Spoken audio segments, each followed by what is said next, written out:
Welcome to Bibliophiles Anonymous, Episode 8. I'm Denise. And I'm Jess.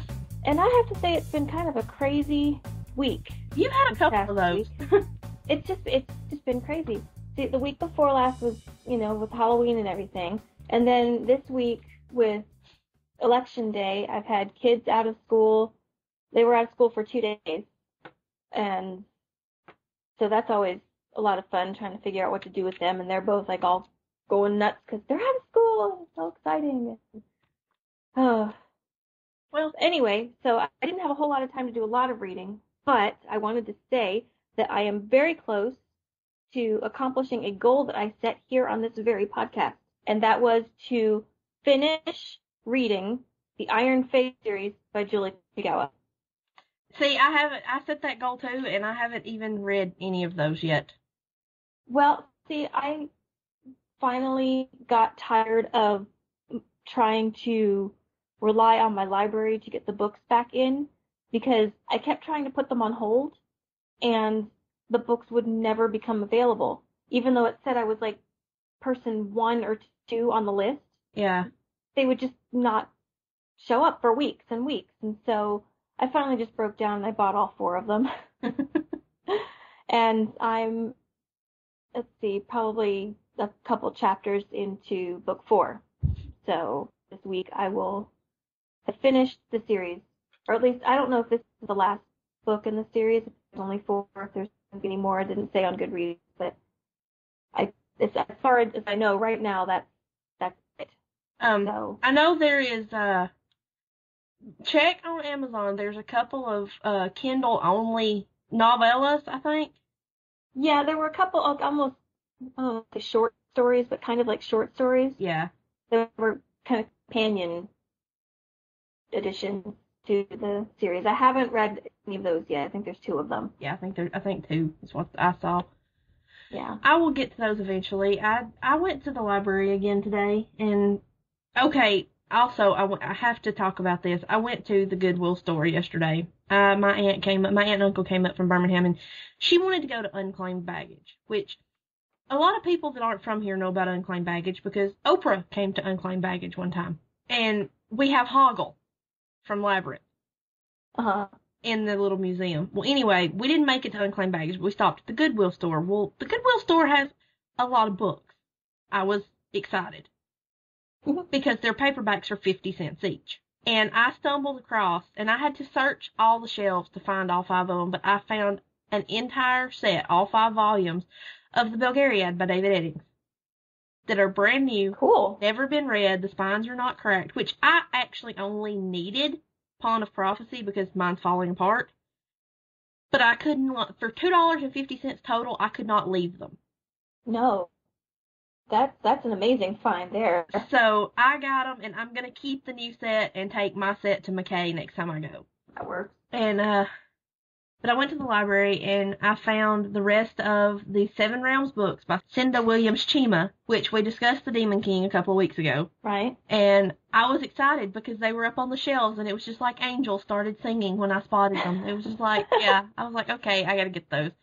So I got book 2 and 3 of that. They had 4, but I had to check one out for my mom, and the library only lets us have 5, and I had to recheck 2 that I already had. Yeah, it just been kind of... Yeah, you have to plan these things out when you're trying to get that many books. Yeah. Especially if they have a limit. I finished Shadow of Night. I don't know if I had finished that last week or not. I don't think I had. Finished Shadow of Night. It was really good. And I know what I finished. I got the 4th Collegium Chronicles book by Mercedes Lackey. A friend of mine had got on the reserve list for it, and she got it and read it, and I got it and read it while she had it checked out so that I didn't have to wait for it. We cheat like that sometimes. Hey, whatever works. And I finished it, and it was really good, and I need book 5, like, yesterday. Because, wow. And for those of you who are Mercedes Lackey fans, you'll be excited to know there's a fire cat in this book. See, I haven't read very much of hers. I'm actually looking forward to when the tavern reads, I think it was Arrows of the Queen. Yes. You had suggested that one Yes. for the Tavern Book Club. And it's on the list. I don't know exactly when we're going to do it, but it's on the list. And so I'm actually looking forward to it because I've been wanting to read more of the, is it the Valdemar? Yes. Books. but there's so many of them that I didn't know where to start. Yeah. And you said that this one was a really good one to start with. Yeah. To start with this particular series within the Valdemar world. Yeah, that's the first one she wrote. Okay. And there's a couple of different ways you can go. I mean, you can go about it in publication order, which she recommends, or you can read in chronological order. I've read them both ways, and it's probably actually better to read them in publication order the first time through, and then after that, read them in chronological order. Okay. Well, especially if she suggested it that way. Yeah. So that's what I will do. And the Arrow series were the first ones I read. I stumbled across them at my library and picked them up, and I fell in love with the world and with the concept of the heralds and the companions and everything. And I've always loved Mercedes Lackey. And the Collegium Chronicles are part of that world too. She quit writing those books for a long time. She said she didn't have an interesting story to tell, so she was going to focus on other stuff. But if she ever had another story that she wanted to tell in that world, she would write them again, and she did. She wrote the Collegium Chronicles, which is about the founding of the Herald's Collegium and all that. But the thing that most of her fans want is we want the story of the founding of Valdemar. Okay. Of King Valdemar and how the country got established, because basically it was they fled a tyrannical leader and established their own kingdom. We want that story.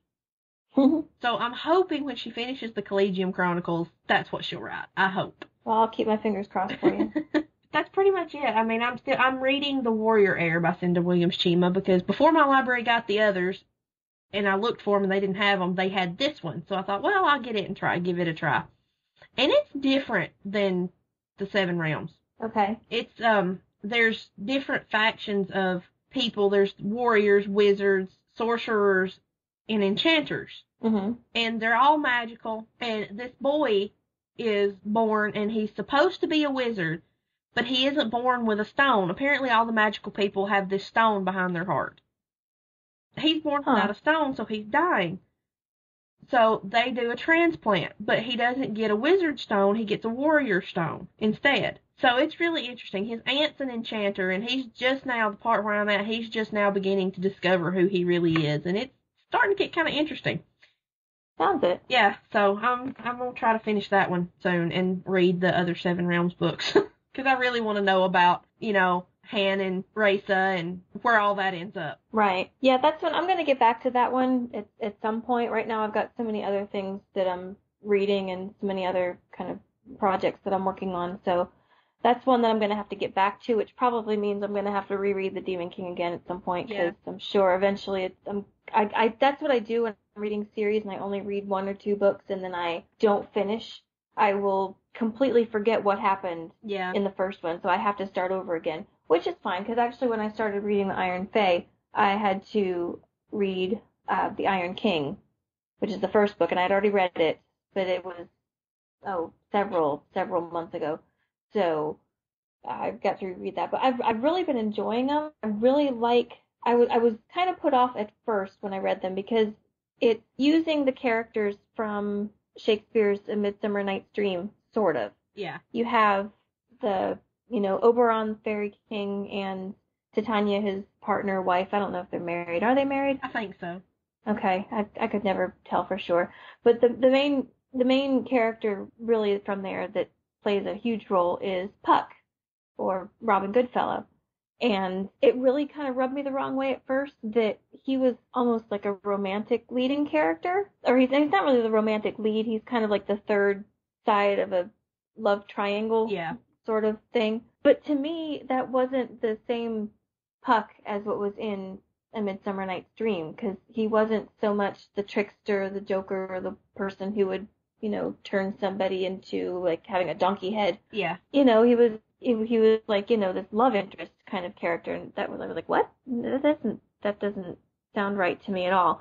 But as the story's been progressing a bit more, you see more of that jokester side of him, and he becomes more complex than he was in the Shakespeare play, which makes more sense since you get to spend a bit more time with him and he gets a bit more involved in the book series. But I like how they have the two courts of the fairies. You have the summer court and the winter court, and then you have this new fairy realm that's sprung up because the fairies were created basically from the imagination and the dreams of humans, and as the human world has changed, they're starting to dream or imagine more along the lines of science and technology, and that has made this new fairy realm and this new group of fairies called the Iron Fae. And so there's this whole new kind of dynamic, because you have, the traditional Fae, which are more in touch with nature and the passing of the seasons, and then you have these other ones that can basically poison all the rest of them. So they can't help that they're created that way, but at the same time they are taking over what's called the Never Never. Yeah. And in the middle of all this, you have this girl who's half human, half fairy, who's trying to figure out how she's gonna save the world. Yeah. Basically. But it's been really, really good so far. Yeah, I really love the fourth one. I really like the first one, and I do intend to finish them. But I really like Grimalkin. I love Grimalkin. I want a Grimalkin. For anybody who hasn't read it, Grimalkin he reminds me of the Cheshire Cat. Yes. From Alice in Wonderland. He's he's almost like a fairy in a way, but he's a cat. And he has this funny little attitude. He kind of helps them, but he's not he's in it for himself too, because he always collects favors from people in payment for doing things for other people. And several times they'll ask him, how do you know this? Or what do you know about this? And he'll just look at them and say, I'm a cat. Yeah. And that's his whole reasoning. It's like, how do you know this? I'm a cat. That's how I know. Well, speaking of fairies, I have to mention this other book that I started. And it's called Dark Fever by Karen Marie Moning.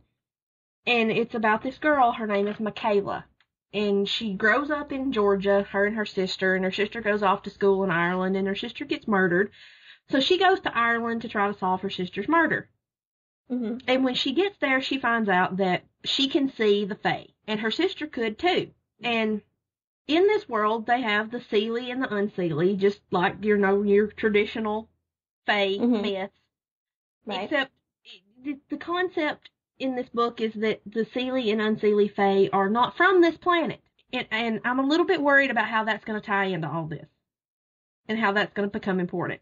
But other than that, they're just like you would think of the Fae. They're tricky. You have to watch what you say and do, and you can't accept gifts from them because all of their gifts come with some kind of string attached. And right. But she finds out that she can see the Fae. And I can't pronounce it properly, the actual word for it, because it's Gaelic and I suck at pronouncing Gaelic. But she runs into this guy, and she finds out that not only can she see the Fae, she's a special kind that's called a null.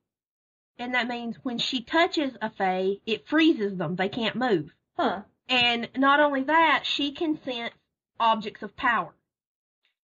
And basically there are what are called the Seelie Hallows and the Unseelie Hallows, and they're these objects of power. One of which is the spear that pierced Christ in the side. Apparently that's a fairy relic. Really? Yeah. That's interesting. And the most powerful one is this book. And again, it's Gaelic and I can't pronounce it properly, so I'm not even going to try. But she can sense the book. It makes her sick when she gets near it. And this guy that she stumbles across while she's in Ireland is also looking for the book, and he's basically using her to try to find it. Uh-huh. And I like her. She's sassy. She's got attitudes. The books are a little fluffy. I mean, they're fun. Nobody would call them a literary masterpiece by any stretch of the imagination, but they're really good and they're really fun, and I'm enjoying it. I'm interested to. There's 5 of them altogether, and all of them have fever in the title. And okay. I think it's going to be interesting to see if the fairies aren't from this planet thing becomes important later on. Right. Because, yeah, it's very interesting. But that's definitely a completely different take. I don't think I've heard that one before. Yeah, me either. So, hopefully everything will work out. Alrighty, well, let's move into our main discussion for today. And we had mentioned this last episode, and I think Jess and I both have kind of a love-hate relationship with the topic of this episode. Yes, definitely. And that is, we are talking about our favorite and least favorite movie adaptations of books that we've read. Yes. And I wanted to start with one that I finally got you to watch. Yeah. After bugging you like crazy for how long now? A couple months. Yeah. And I know both of us have read the book. I think you read the book before I did. Yeah, I think. And then I finally read it, and you were kind of, well, it's about time. It's been around for a while, and it's really, really good. Everybody's telling you it's really, really good, and you haven't read it. And now I'm doing the same thing with you with the movie. Yeah. But anyway, talking about The Hunger Games. Yes, I finally watched it last night. It's a fairly recent movie. It just came out this year. And so, since you just saw it, as far as I was concerned, to me, this was one of the better book-to-movie adaptations I had seen. Yeah. And I really, really enjoyed it. It really was. But since it's fresh on your mind, I wanted you to start with this one. It was, honestly. I mean, the biggest challenge with this one is the book is told from a first-person perspective. Right. And it's always tricky to try to translate that into a movie, which is, by nature, has to be third person. Yeah, it has to be third person, and usually it has to be from multiple characters' point of view. Yeah.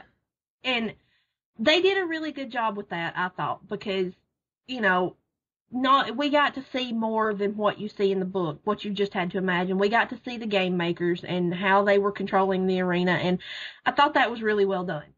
I thought that was really, really cool. And my biggest problem was actually near the beginning and the explanation of the reaping, and when Katniss asks Gale how many times his name is in the bowl, and he says 42, and they don't really explain why that's significant. Because in the book, the more times you put your name in, the more food you got to feed your family. And they don't explain that, so anybody who hasn't read the books is wondering, well, what difference does it make how many times his name is in there? Why would she ask that? What's going on with that? Right. And that really annoyed me. And two, the way they changed how Katniss got the Mockingjay pen. I mean, I understand why they did it, because you can't just, random character thrown in here to give her a pen works better in a book than it does in a movie. You kind of have to. Right. They were condensing, because I think in the book she gets the pin, it's given to her by the mayor's daughter. Yes. And who was kind of a friend, but not like a very close friend. And in the movie, even though she's not named, but she gets the pin from a character named Greasy Say, who's in kind of the black market of District 12 where Katniss lives. And so it's just kind of condensing those two characters and using them to, convey the same thing. And two, it made sense to me. That part didn't bother me at all. Another thing is, it's been a while since I've read the book, so I don't actually remember, but I'm pretty sure they mentioned in the first book that her mother was a healer. I don't remember. I don't remember that, because I remember mostly from the first book they were talking about how her mother was so distant because she hadn't really still hadn't recovered from her husband getting killed in the mining accident. Yeah. That was the main thing I remembered about the mother, and then she didn't really do very much. She had just kind of withdrawn from everything, and so Katniss was the, breadwinner of the family. She was taking care of her little sister and her mom and a whole lot of other people, really, with the things that she brought in to sell. Yeah, and as far as casting, I'm a stickler for casting. I'm picky about it. I loved Woody Harrelson as Haymitch. Wasn't he perfect? When I saw the casting, before the movie ever even hit theaters, when I saw the casting, I was like, oh my God, Woody Harrelson is perfect for Haymitch. I wasn't sure about Jennifer Lawrence because I didn't really know her. I'd never really seen her in anything else, but she did a really good job as Katniss.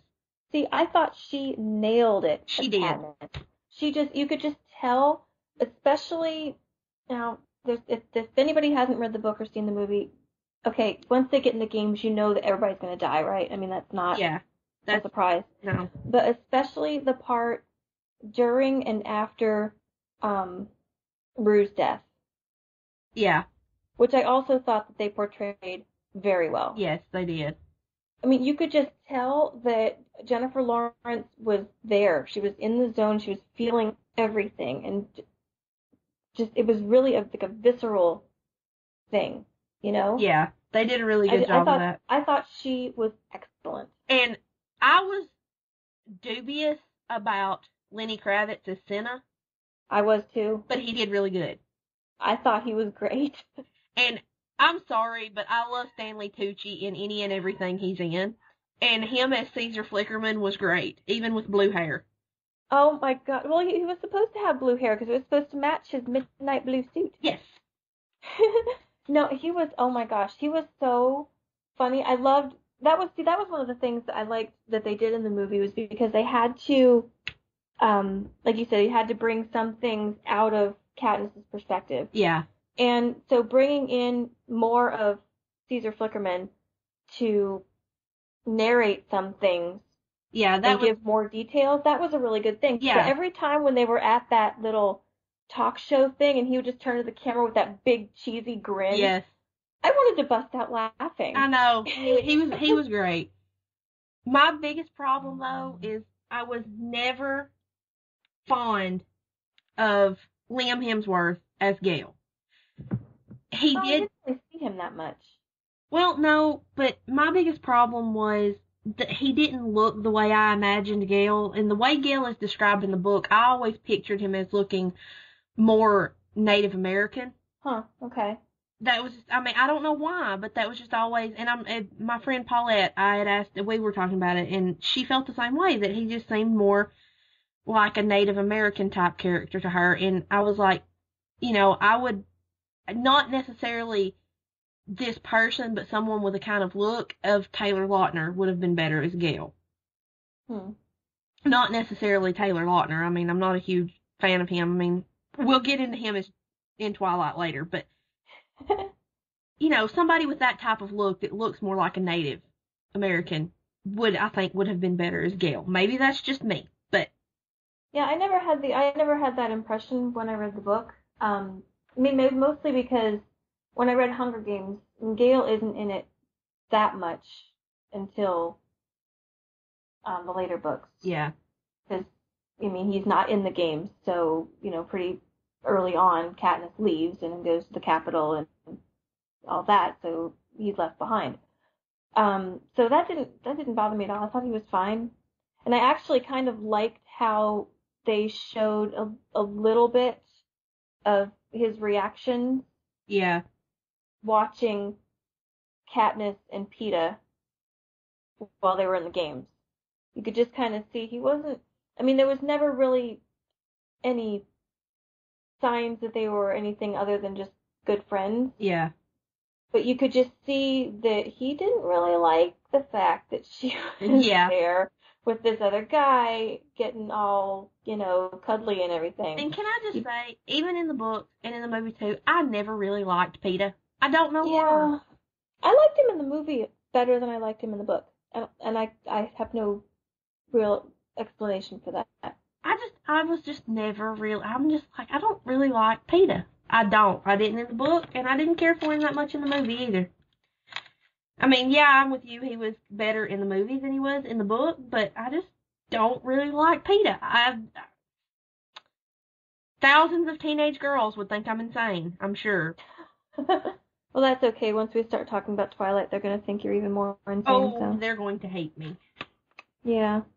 But anyway, overall, I think Hunger Games is one of the better ones. It is. It really is. I think that between the casting and they really did a good job of keeping everything really tense, and you could just always feel that, you know, life-threatening tension all the way through everything. So and the changes that they had to make, for the most part, I thought that they were very well done. Yeah. You have to, if you're going to make a movie adaptation of a book, you have to cut out some of the subplots, and you have to condense things, and sometimes it is necessary to combine a minor character with a more important one and give all of their lines and the things that they do to a different character. It's just, you have to do it. Otherwise, it becomes something that you can't fit onto film for a decent amount of time. You know, The Hunger Games was 2.5 hours long. That is long for a movie. That's really long for a movie. You know, not that I was complaining. No, but you know, it's hard. When most people's attention span won't go over an hour or hour and a half. Right. You know, little bit of a risk to make a 2.5 hour movie, but they did it well. Mhm.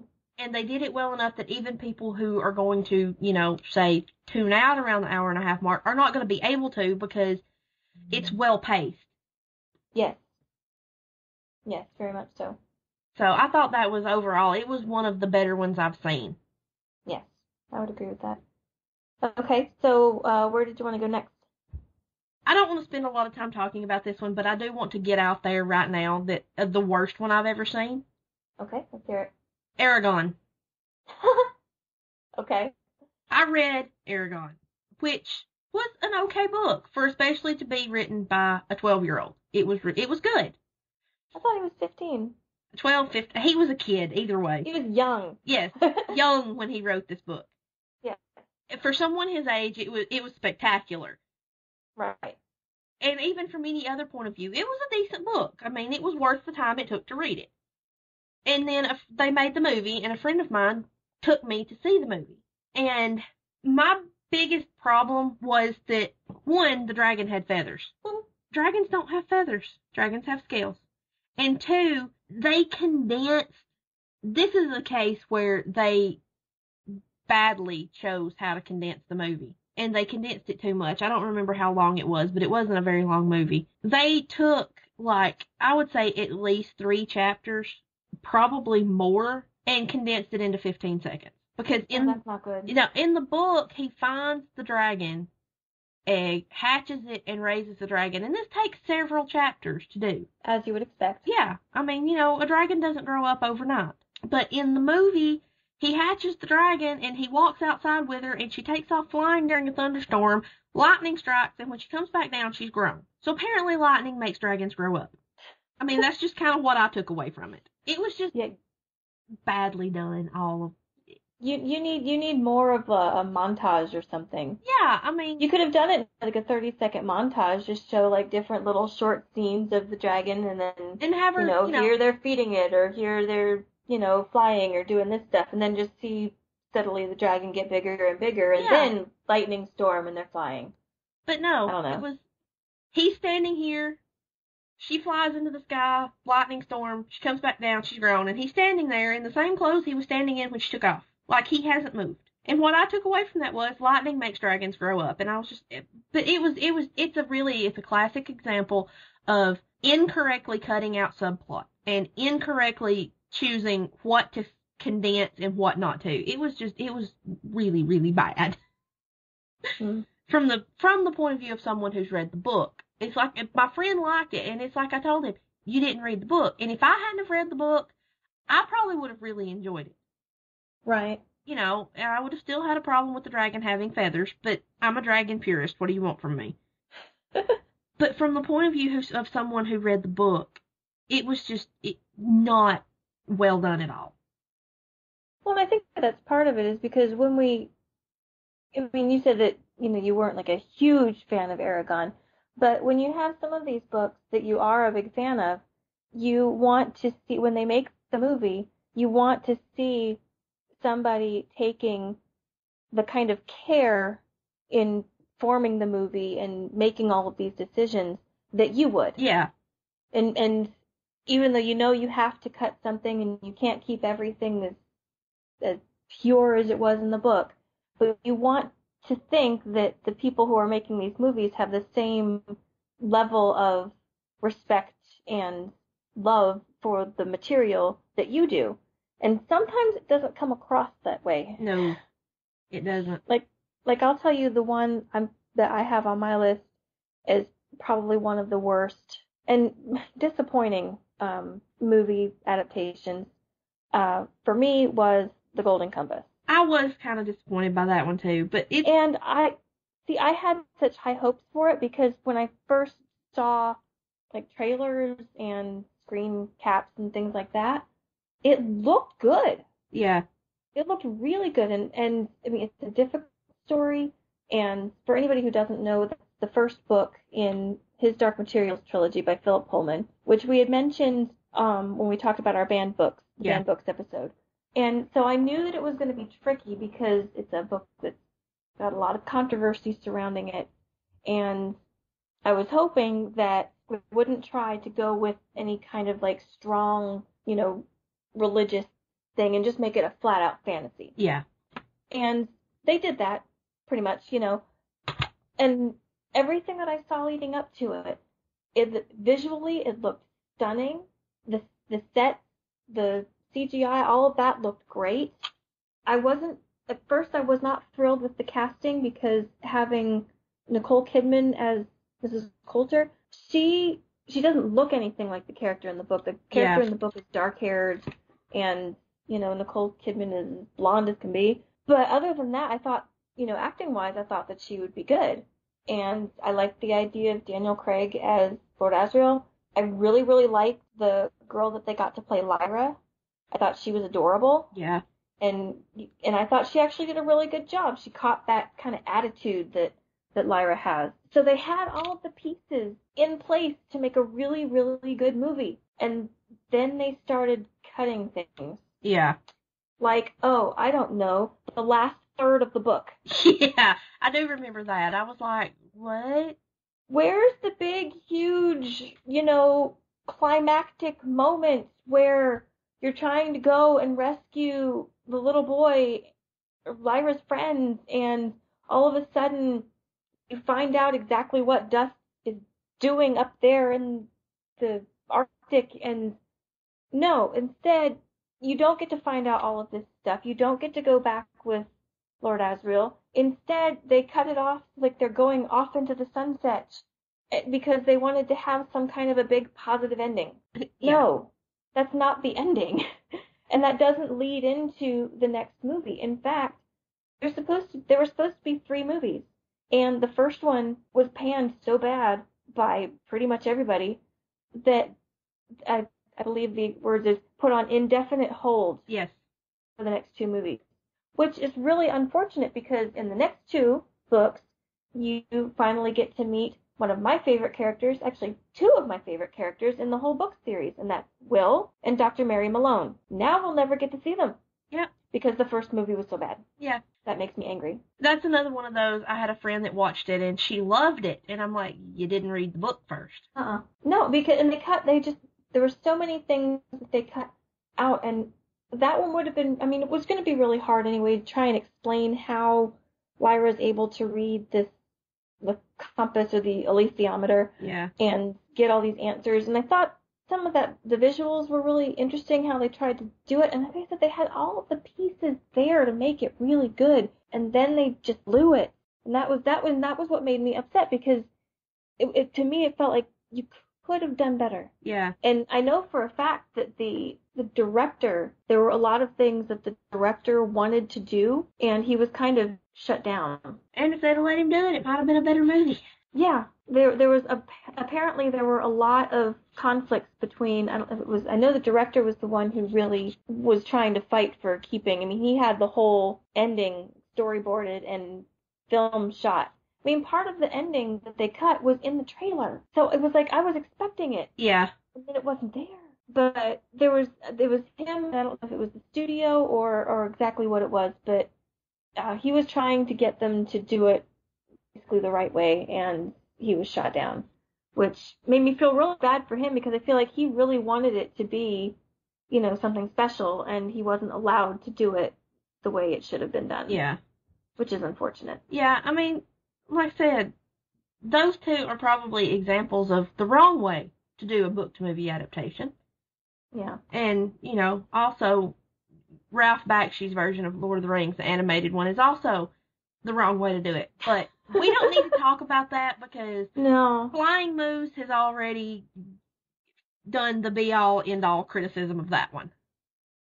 And if you haven't read it, you need to go to Google and type in Flying Moose criticism of Lord of the Rings, and you'll find it, and it's hilarious. I'll see if I can find the link to that, and I'll put it in our show notes. Yes, I've got the link. I can definitely send it to you. I've got it. Oh yeah, send it to me. Yeah. I've got it bookmarked because ever so often I have to go back and read it because it's great. But I thought the other version of Lord of the Rings by the wonderful Peter Jackson, I thought he actually did a really good job with those. There were problems. There were things I had problems with. But all in all, they were better than I expected. See, the thing is, that's an example of having the people who are in charge of making the movies really loving and respecting their source material. Yes.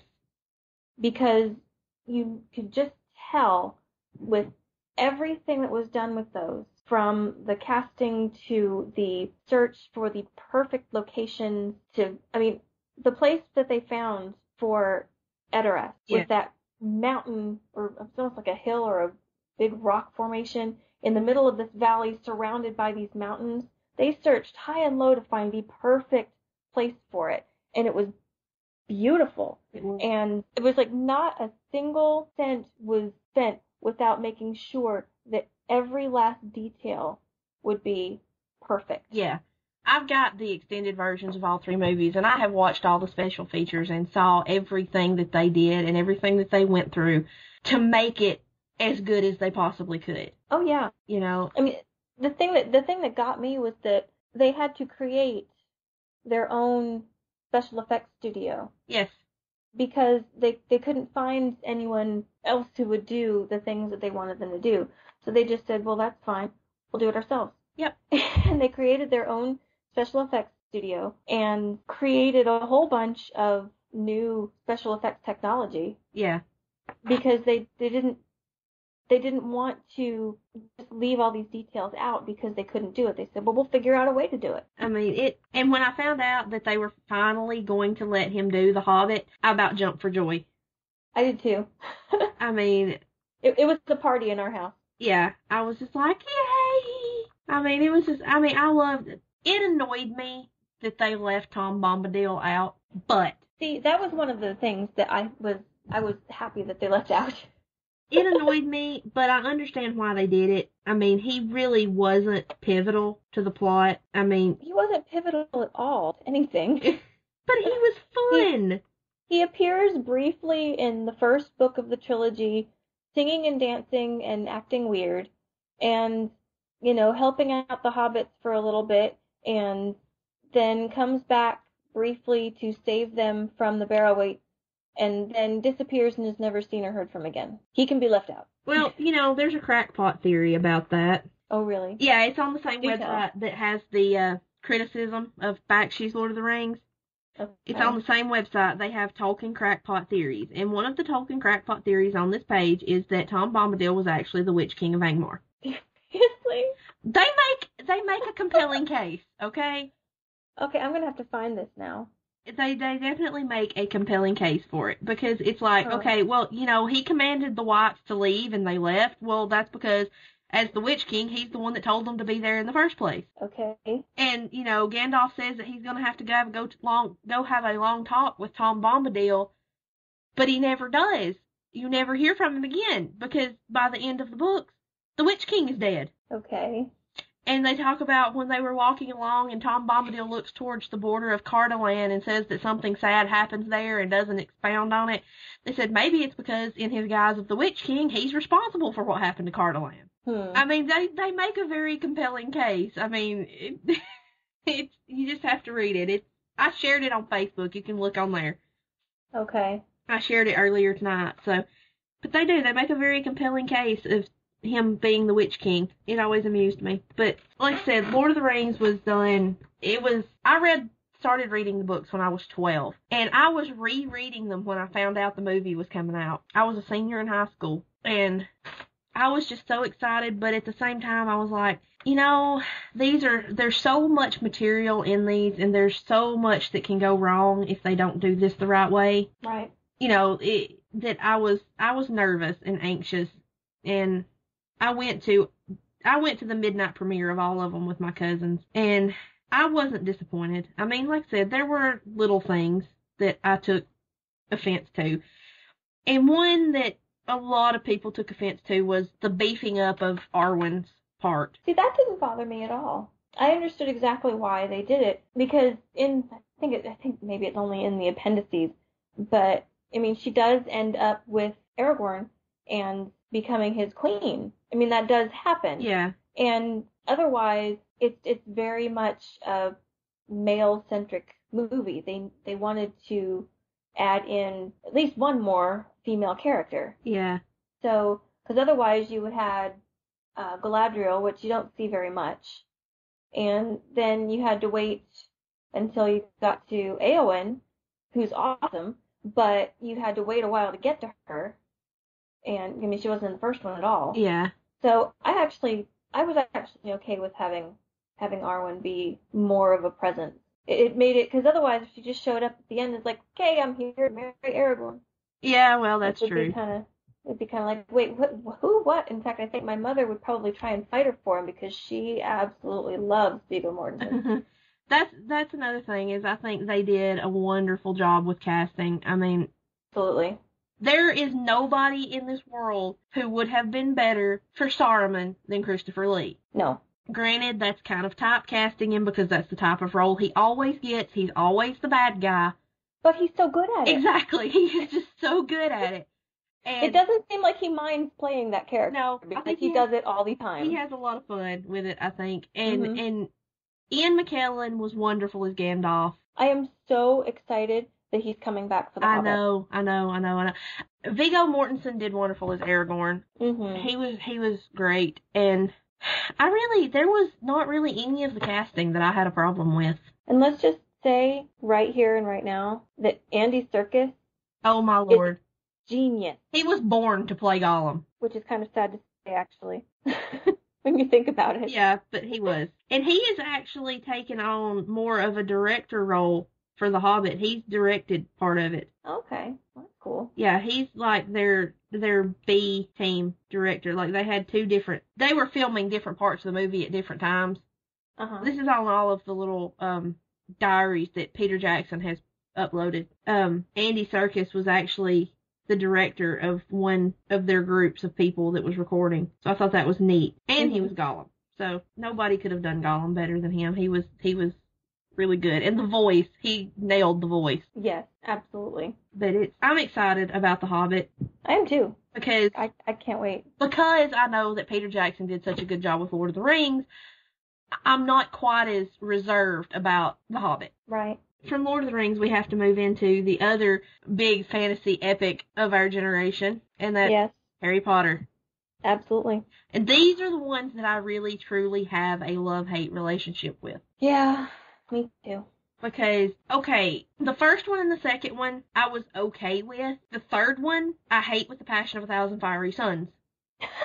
Yes, I would agree with you on that one. Because it was just confusing. Yes. I mean, that's putting it mildly. And another thing is, there are going to be people out there who haven't noticed this, because I didn't notice it the first 3 or 4 times that I watched the movie. And that's when Harry and Hermione go back in time with the time turner. There's this incessant ticking in the background. And once you hear it, you cannot unhear it. It's there. And it drives me crazy. I was like, why would you do that? Why? And I hate that. But the movie is so confusing. And I remember when it first came out on DVD, a friend of mine was like, oh, it comes out. We have to go to Walmart and get it. We have to watch it. Because he had seen the other two, but he had never read the books. He just wasn't, he was one of those weird people that doesn't like to read. I don't understand those people. I don't either. I'm pretty sure they're not human. But anyway, he wanted to see the movie. So we went to Walmart at midnight and got it. And we came back to my house and we watched it. And about halfway through the movie, he looks at me and he goes, what's going on? And I was like, I have no idea.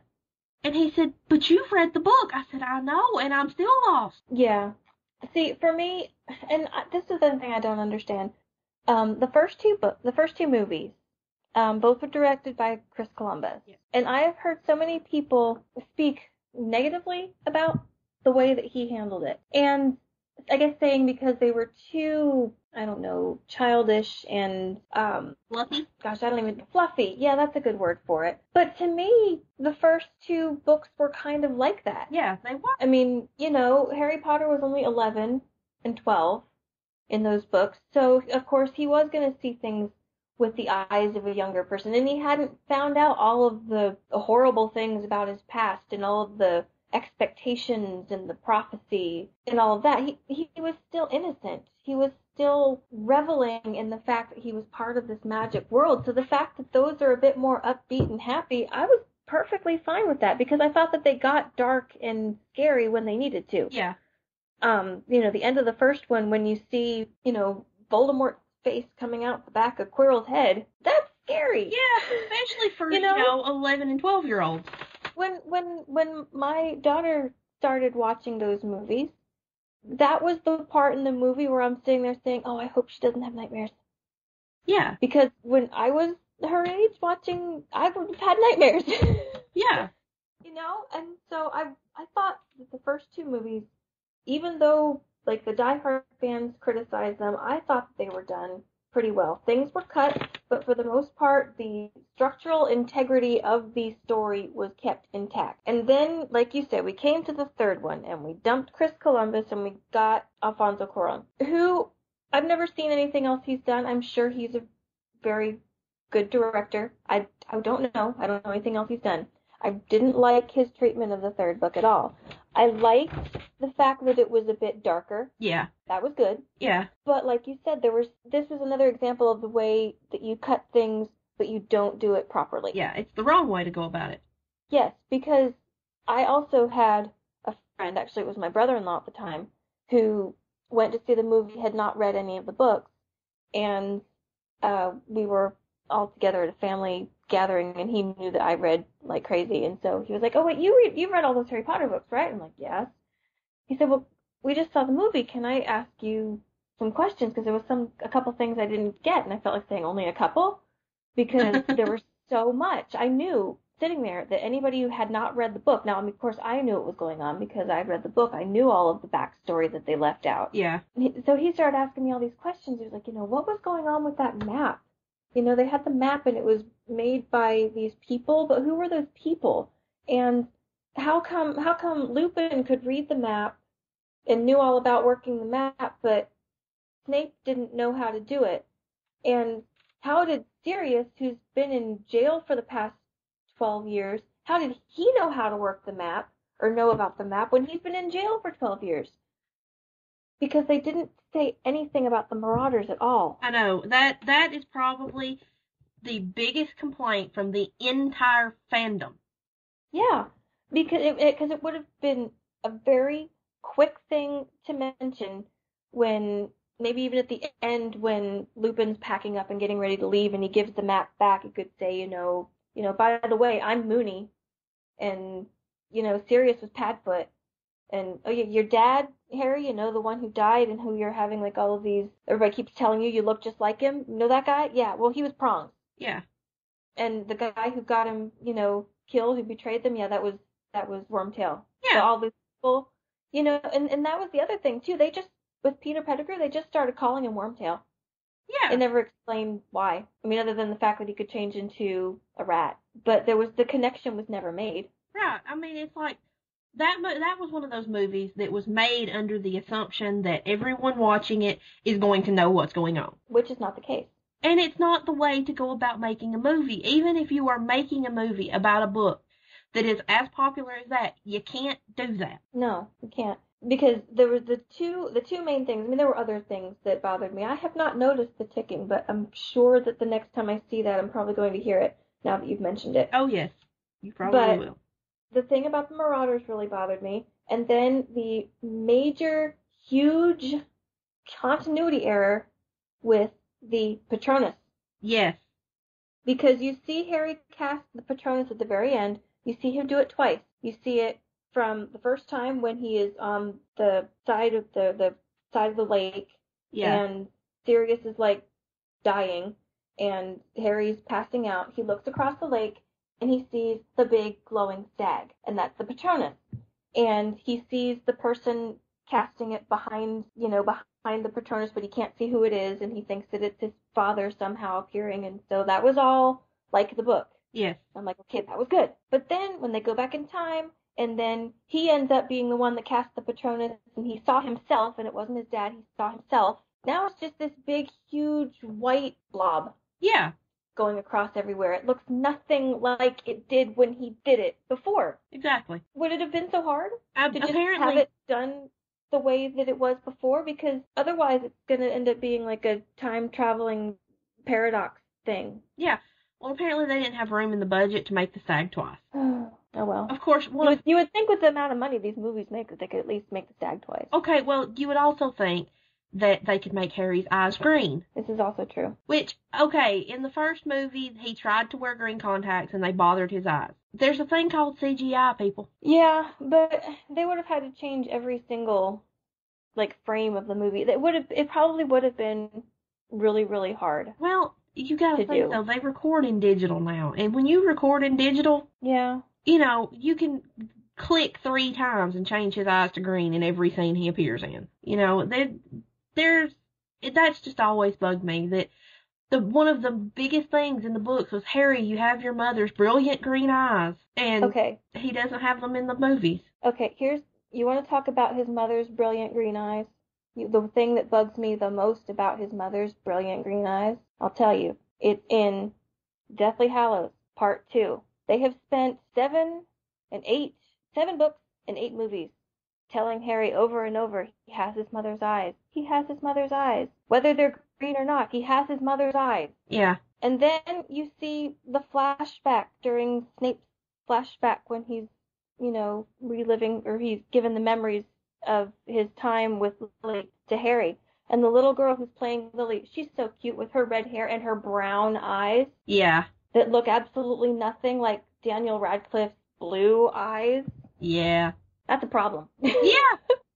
That's just one of those little oversights that they make. Yeah. That they don't think about people like us are going to complain about. And see, the thing is because for the most part, I was so thrilled that they broke Deathly Hallows into 2 movies. Yes. There's no way. Because there were so many loose ends that they had to tie up from, messing up other things.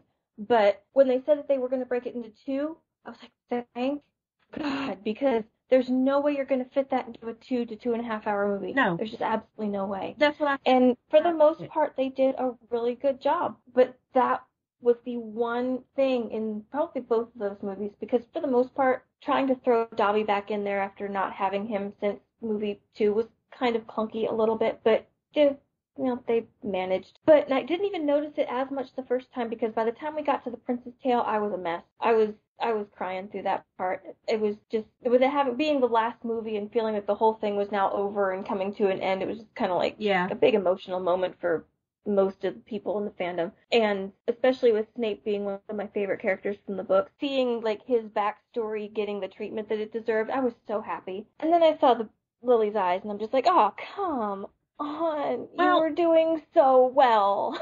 I know when I read Deathly Hallows, I was like, there's nothing in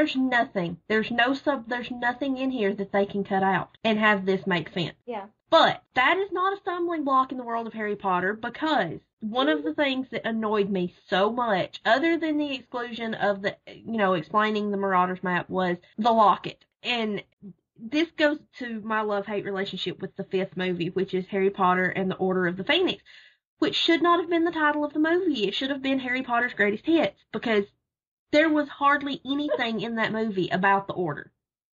There was nothing about the Dumbledore being the secret keeper for number 12 Grimmauld Place. There was nothing about why that was unplottable. There was nothing about... The only time we saw the Order was at the very beginning, when Harry goes to number 12 Grimmauld Place and they're all together and Sirius says something about Harry joining the Order and Molly Weasley has a panic fit. But that's really all we see about the Order. They never really explain what the Order did and why they were created and all of this stuff. And they left out the scene where they're cleaning the drawing room and they find the locket. Right. And the locket's important. It's a freaking hallow. Or not hallow, it's a freaking, it's a Horcrux. Horcrux. It's a Horcrux. They cleaned this. They threw the locket out. That needed to be in there. It's only in passing showing somebody finding this locket. Yeah, because that was one of the things back before the 7th book came out, that you had people who were speculating about what the Horcruxes could be.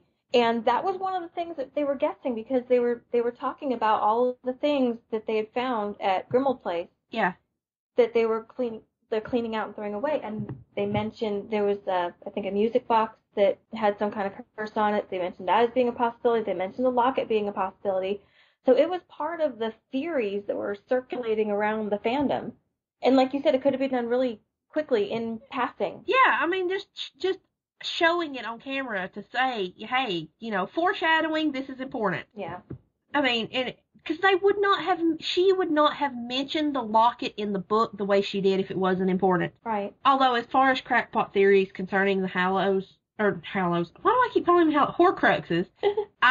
Before the book came out, before, when everybody started speculating, I said, Harry's going to be the final Horcrux. Yeah, a lot of people said that. And I got told that I was crazy, that there's no way that would happen. I'm like, but it explains everything. Mm-hmm. It explains why he can speak Parseltongue. It explains why he can see what Voldemort's doing. It explains everything, that he's the final Horcrux. Well, then he has to die. Look, I'm not saying that it's going to end perfectly. I'm just saying Harry's going to be the Horcrux. And they were like, no, you're crazy. That's not going to happen. And then the book came out, and I was like, see? I told you. And I actually thought that in Deathly Hallows, I thought that they handled the King's Cross scene very well. Yes. I thought that was perfect. And because I had my issues with Michael Gambon's portrayal of Dumbledore. You're not the only one. No, a lot of people did. It's so hard when you have an actor that started it and then, unfortunately Richard Harris passed away. And because I always loved Richard Harris, ever since I saw Camelot, with him playing King Arthur. So I was really excited to see him as Dumbledore, and then all of a sudden he died, and I was like, oh no, that's so sad, and, well, what are they going to do? But then, Michael Gambon's Dumbledore was completely different, which he has the right to do it completely different, but it never really, he didn't twinkle. Okay, well, see, here's Dumbledore my thing. is supposed to twinkle. Yes, I took issues with, less issue with Richard Harris as I did with Michael Gambon, but my thing was... Richard Harris twinkled. My issue was neither one of them really captured that irreverent side of Dumbledore. Yeah. Michael Gambon came closer in the last movie. But, when, I forget which book it was, but when at the start of Term Feast, when Dumbledore's like, I would like to say a few words. Nitwit, blubber, oddment, tweet. That was in the first book. Okay, I was like, that is the side of Dumbledore that neither one of them really completely got. Yeah. And I'm still upset that we did not get to hear the Sorting Hat sing.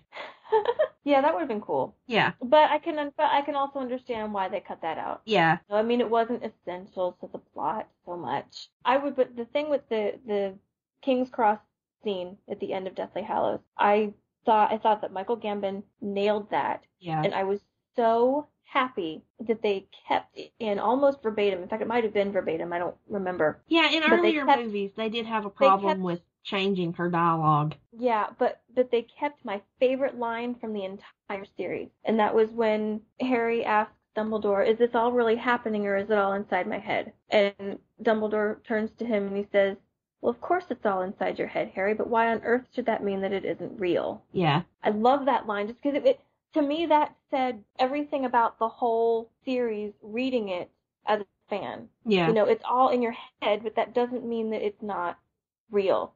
I mean, maybe not real in the sense that, like, you and I are real, but it was important. The way that it was important and how it made us feel was real, And so that they kept that line in, like, almost perfectly. I almost wanted to stand up and applaud when they did that. Talking about cutting out things that weren't strictly necessary, that brings me to my problem with the fourth movie. Okay, up until this point, all we have seen of Quidditch is students playing Quidditch. Right. Well, in the fourth movie, we're supposed to get to see the Quidditch World Cup, which is professional Quidditch. And I was so looking forward to that. And I was so disappointed because they left it out, mostly. Completely. And instead replaced it with this pointless, ridiculous dragon chase at the Triwizard Tournament that had no place being there because the entire point of that task was Who could get the dragon's egg the fastest? But they wanted to show off their perfect miniature of Hogwarts. Find another way to do it. How else are they going to do it if they don't have a dragon chase? I'm kidding, sorry. I would rather have seen the Quidditch match than have this dragon chase, because I was like, there is a problem with this, not only because we sacrificed Quidditch to add in a dragon chase that wasn't there, but you have to wonder what was the criteria for winning this task of the Triwizard Tournament? Because they didn't explain that in the movie. In the book, it was, who can do this the fastest will be declared the winner of this task. Right. You never know who won that task in the movie, because they had to, we can't say that it's who did it the fastest and have Harry win, because he's flying all over Hogwarts being chased by a dragon and he takes forever. Right. So, that was just one of it's just a plot hole. Yeah. Well, I think for the second task, they did say it was something about time, but then Harry took longer to rescue his person because he tried to rescue everybody, and they gave him extra points even though he took longer. Yeah. So they explained that one, and then the maze, it was obvious whoever gets to the middle first wins. Yeah, but this dragon task, they're just like... the first one, yeah, you're right. Just get this egg. It doesn't matter who wins this one. Can't do that. Yeah. See, the thing is, it's like for the fourth movie, in some ways, it's an example of how they did the right thing in cutting pieces, because they cut out an entire character and subplot in the book, you had the character of Ludo Bagman, and this subplot where the Weasley twins were trying to get him to help them with, like, selling some of their products that they ended up making. Yeah. And that he cheated them out of some money, and they were trying to get back to him. A very funny subplot. Kind of, you spend part of the time wondering what's, if Ludo Bagman's a good guy or a bad guy, because he seems kind of skeezy at times. But a completely, perfectly fine subplot to get rid of when you're trying to condense, because it didn't really lead to anything. Right. And it's not important in any other book. So see, in that particular instance, they did a good job. Yeah. But when you cut out the Marauders, that's bad. Yes, because that map is important throughout the rest of the series. I mean, yeah. This is not just a one-off thing that he's going to use in this movie and you're never going to hear about again. No. And that's part of the reason he treasures the map so much, is because he knows his father had something to do with creating it. Right. That's kind of an important detail, at least to me. And yeah, you're not the only one. And in I don't remember if it's in part 1 or part 2 of Deathly Hallows, when Scrimgeour comes to the burrow. Uh-huh. Also, the burning down of the burrow, you burned it down when you weren't done with it, because, they still had Bill and Fleur's wedding to get through, and you burned down the burrow, and you still need it. You can't do that. They worked that out. But anyway, I'm not really sure, because it's been a while since I've watched it. It's been a while since I read the book, but I remember having a huge problem with the scene with Scrimgeour and Harry and Ron and Hermione at the burrow. I don't remember exactly what my problem was, but I remember complaining about it. Now, see, one of the things that I had a problem with was the fact that they completely left out the subplot that Percy was now kind of, the Ministry's stooge. Yeah, that's true. And had left his family. Because you see him in the movie. He's in the background the whole time, and, if you're a fan, you probably would recognize him and be like, oh, yeah, there's Percy. He's, standing next to the minister and obviously working against his family. But they never, named him. So if you weren't paying attention, you would have looked right over him. Yeah. Harry and Voldemort jumping off the side of the building thing. Yeah. I was like, what? Where did that come from? That will never be okay, ever. That was just weird and bizarre and creepy. And why? Completely unnecessary. And why did the pensive suddenly decide it needed to float? Every time it's been shown before, it sits there and it stands like a bowl. But suddenly in the last movie, it's going to float. And even in the book, I think it mentioned one time when Harry had to pick it up that he had it was really heavy and he had to heave it up onto Dumbledore's desk. Yeah. It's not like, whee, floating away. Oh. I mean, actually, I thought that the special effects for the pensive scenes were really cool. Looking like ink and floating down into the images and stuff. That was cool. The other thing that really bugged me was the whole way they changed destroying of the diadem that was in the room of requirement. Uh-huh. And it was, in the book, it was on top of a bust that was sitting on top of a cabinet. Right. And it was, in the movie, it was in a box. Mm-hmm. And it was destroyed by fiend fire in the book, not stabbed with a basilisk fang. Well, it got thrown into the fire eventually. Yeah, but why did we have to have this random, oh, let's stab it with a basilisk fang? Because you don't want to take the time to explain that fiend fire destroys Horcruxes? Basically. That would have taken all of, I don't know, 2 seconds. Hey, how come the fire destroyed it? Oh, it's fiend fire. It destroys Horcruxes. Yeah, just have Hermione say it. She explains everything else. Exactly. And they also did not explain that the cup had anything to do with Hufflepuff. They kind of glossed over the fact that some of his Horcruxes were tied to Hogwarts. And to the 4 founders. Right. Ravenclaw's diadem, Hufflepuff's cup, Slytherin's locket. Did they say that the locket was Slytherin specifically in the movie? I don't remember. It's been a while since I've watched them, but I think so.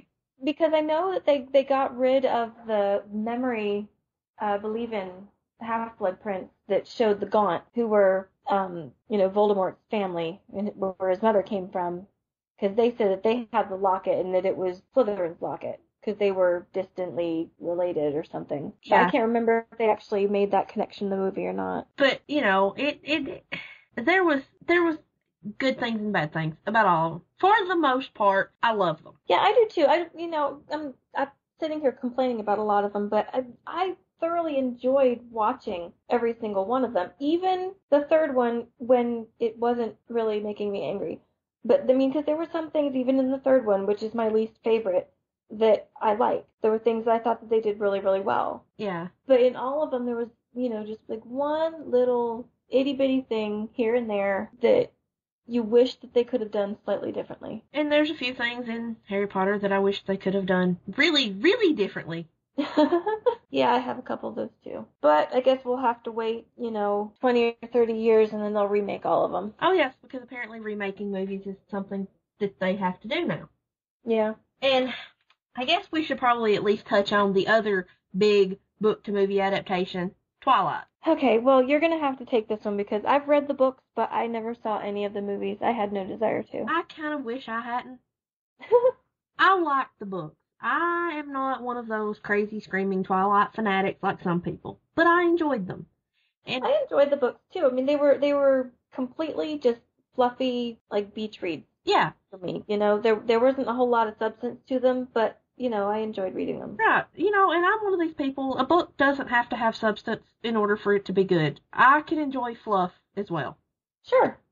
And that's why I read Janet Ivanovich, because her Stephanie Plum books are nothing but fluff. But they're fun. But anyway. There's nothing wrong with that. I read Twilight. I enjoyed it. And as far as the books, I was totally Team Edward. I was like, Bella and Edward, Jacob needs to go kick rock. But when I watched the movies, they have changed the character of Edward so much that I'm Team Jacob in the movies. I'm like, she needs to tell Edward to take a hike and stick with Jacob because, wow. And to a lot of that, my problem is casting. I cannot stand Kristen Stewart. I don't like her either. She has one facial expression, and that is slight jawed bewilderment. My dog is a better actor than she is. See, to me, she always looks like she's pissed off about something. And I don't like Robert Pattinson. Cedric Diggory should not be Edward Cullen. See, I liked him as Cedric Diggory. Yeah, he was fine as Cedric, but he should not have been cast as Edward. And there's so many omissions, they didn't do a great job of condensing. And one thing, and I know most of the girls are not going to care about this, but in the book, they make a big deal about Edward's car, the Volvo. Uh-huh. He drives a silver Volvo S60. He has not driven a silver Volvo S60 in the movies up until I think he might have had it in the last one. I know he's got it in the one that comes out next weekend. It's taken them that long to get his car right. Yeah, because there was a major thing about all the cars that the Cullens had. Yeah, and Bella was into cars. She liked cars. She knew, so she made a big deal about their cars. And Edward had the Volvo. And, he's driven Volvos, but none of them have been the right Volvo. This is not hard, people. And that's not something that they had to, make the movie longer or actually cut out. They just had to pick the right car. Yeah, I'm like, were you lazy? I mean, what? What was the deal there? And, I mean, of all the casting in that entire series of movies, Taylor Lautner was the best one cast as Jacob. I had a little problem with the fact that he looked 12, and between the first one and the second one, he was supposed to go from being, young looking to looking like he's in his 20s. When he starts sprouting fur, he's supposed to age and look older, and all they really did was cut his hair off. I was like, this doesn't really work for me, but whatever. And like I said, that was one case where, I mean, all these others that we've mentioned, I own The Golden Compass. I own all of the Harry Potter movies. I own Lord of the Rings. I don't own Aragon because it sucked. But I didn't even buy any of the Twilight movies. I own all 4 books. I did not buy any of the movies because they just weren't that good. I mean, they were just a letdown, really. And I do want to briefly mention One for the Money. It came out last year or the first of this year. I don't remember. It's based on the first Stephanie Plum book by Janet Ivanovich. And me and my mom and my aunt, we all have read all the Stephanie Plum books. And like I said, they're kind of fluffy. They're all fluff, really. But they're fun. They're a lot of fun. And I enjoyed the movie, but that was another one of those that I would have enjoyed more had the casting been better. I was disappointed with the casting of Joe Morelli, and I was very disappointed with the casting of Ranger, which you probably haven't read or seen it, so you don't understand. But other than that, that one was actually pretty good. They changed some things and left some things out that I would have rather had seen, but I'm not as passionate about those as I am the others, because it's one of those, it's just like, yeah, watch the movie, it's pretty good. I'm not gonna sit around and do like I have done with Harry Potter and Lord of the Rings and complain and make snarky comments every time I watch it. Oh yeah. I caught myself. That's part of the fun. Yeah, last time I watched Lord of the Rings, I caught myself making smart aleck remarks in response to the dialogue. I was like, wow, I need to stop doing that. Nobody's here to appreciate it. I need to stop. Well, since this episode has already gone a lot longer than what we usually do for these episodes, I think we're probably going to stop for right now. Yeah. But we do want to hear from anybody else who would like to make comments about either the movies we've talked about or any other movies that are, book to movie adaptations. If there's ones that you really, really liked, that you thought they did a good job, or if there's ones that you think should never see the light of day again. We want to hear about both extremes, or, anything in between. And we will have to revisit this topic in the future, because as I found out today, there is a whole herd of mostly young adult fiction that's being turned into movies over the next couple of years. Yes. So we will definitely have another movie episode, fairly soon. And then, especially if we have another movie release, I'm sure we're going to have an entire episode, maybe more than one episode, dedicated to the Mortal Instruments when the first movie comes out. Yes. So. Because I feel very strongly about that one. Yes. And, of course, when the second Hunger Games movie comes out. Yeah. And when The Hobbit comes out. Oh, yes, when The Hobbit comes out. Yes. So you will definitely hear from us then. But if you want to give us any feedback or comments on this episode, you can contact us in a number of ways. You can email us at bibliophiles.podcast@gmail.com. We're also on Twitter, and we're at BibAnon That's BIBANON podcast. So you can send us a tweet, send us an email. You can also visit the tavern, and the website for that is www.maltavern.com. And there's already threads about several of these movies in the tavern. Oh, yeah. And there's one particular one by Peregrine that is book to movie adaptation do's and don'ts, which is a very interesting read. Well, he's very good at that sort of thing. Yes, he really is. So that's going to do it for our show today. Next week, we will have a show dedicated to the next book of the month title for the tavern, and we are reading Regina's Song by David Eddings. It's a more modern book of his instead of his normal fantasy, although it does have a very strong supernatural tone to it in part. So we will be discussing that for our next show. If I can get a hold of it and get it read by then. Well, if it's not next show, then it'll be the show after that. So keep an eye on Twitter, and if we change the topic, we will put it up on Twitter, and you'll know about it. So I think that's it. Yep. All right, so until next time. See ya. Bye.